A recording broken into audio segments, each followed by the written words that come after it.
जनगणना कर्मचारी को माड़ मारिबा पड़िला महंगा। एमिति एक खबर आसी ढेंकानाल जिला कामाख्यानगर अंचल। ढेंकानाल जिला कामाख्यानगर एनएसी रो महिमानगर साहि रे जनगणना कार्य करुवा समय 4 जन कर्मचारी को आक्रमण करा जायथिला। एही घटना रे 2 जन महिला समेत मोट 4 जन कर्मचारी आहत होइछन्ति। जनगणना कर्मचारी माने तथ्य संग्रह पई जनक घर को जायथिले। सेही घरर 3 जन बाप पुओ जनगणना कर्मचारी को माड़ मारिबा सह सेमानको गाड़ी भंगारुजा करथिले। जने सुपरवाइजर मैडम 2 जन आम स्टाफ जने 3 जन आम जाइकरी से निकुंज सतपति घर पाखे वार्ड नंबर 3 रे पहुँचलु।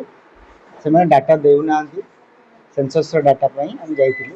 जेहेतु से डाटा देना आम डाटा नापी जाइलु कि आमको समस्त को गेट पाखर बाड़ेबा आरंभ कले। एमती बाड़ी स्टाफ मान मत ब्लड बाहर आम मोबाइल छड़े नहीं आम गाड़ी भांगीदे। तत्सहित आमको बहुत भाषा गाली लेडीज मान को बाड़ी जोटा कि अति निंदनीय। तार गलु जमती नकलु डोर खोला थिला जस्ट आम पशिचु कहीं आम घर पशिचु कहीं आम घर पशिचु कहीं आम तो अतर्कित आक्रमण बाडेल समस्त। पुलिस घटना रे मुख्य अभियुक्त और तांको 2 पुओं को गिरफ्त करी आज कोर्ट चालान करिछि। उपजिल्लापाल एवं एसडीपीओ घटनास्थल परिदर्शन करी तदंत जारी रखिछन्ति। जनगणना कर्मचारी को माड़ मारिबा घटना रे आपनक मतामत कोन कमेंट करी निश्चय जणाइबे।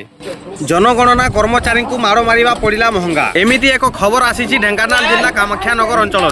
ढेंकानाल जिला कामाख्यानगर एनएसी रो महिमानगर साहि रे जनगणना कार्य करुवा समय 4 जन कर्मचारी को आक्रमण करा जायथिला। एही घटना रे 2 जन महिला समेत मोट 4 जन कर्मचारी आहत होइछन्ति। जनगणना कर्मचारी माने तथ्य संग्रह पई जनक घर को जाइथिले। सेही घरर 3 जन बाप पुओ जनगणना कर्मचारी को माड़ मारिबा सह सेमानको गाड़ी भंगारुजा करथिले।